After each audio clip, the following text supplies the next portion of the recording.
ఎదుటి వ్యక్తి మనకి కీడు చేశాడు అన్నప్పుడు ఆ కీడుకు కీడు చేయకూడదు అన్న ఆలోచన మనిషికి లేదు ఈరోజు. అందుకే దేవుడు ఏమంటున్నాడంటే కీడు చేయటం మీరు మానండే.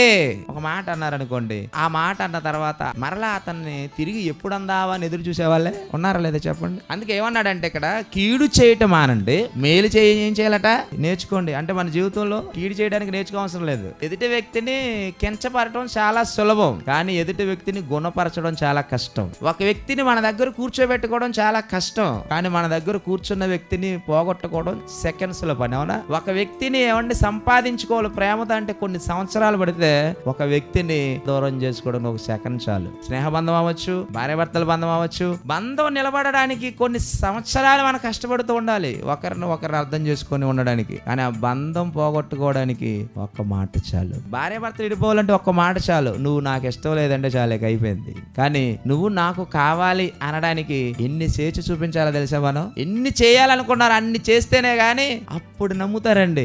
అందుకనే చాలా జాగ్రత్తలు నేర్పించాడండి బైబిల్లో దేవుడు. కానీ ఈ రోజు మనుషులు బైబిల్ చదవడం మానేశారు తెలుసా? కానీ బైబిల్ చదవడానికి టైం లేదంటున్నాడు చూడండి. కానీ బైబిల్ చదివితే మన బ్రతుకులు ఎంత గొప్పగా మారిపోతాయో కొన్ని వచనాలు చూస్తే నిజంగా చాలా అద్భుతం. మీ జీవితాలు బాగుండాలంటే ఏమంటాడు? మీరు కీడు చేయట నానండి, ఏం చేయమన్నాడు? మేలు చేయట నేర్చుకోండి. మేలు చేయాలి మనం.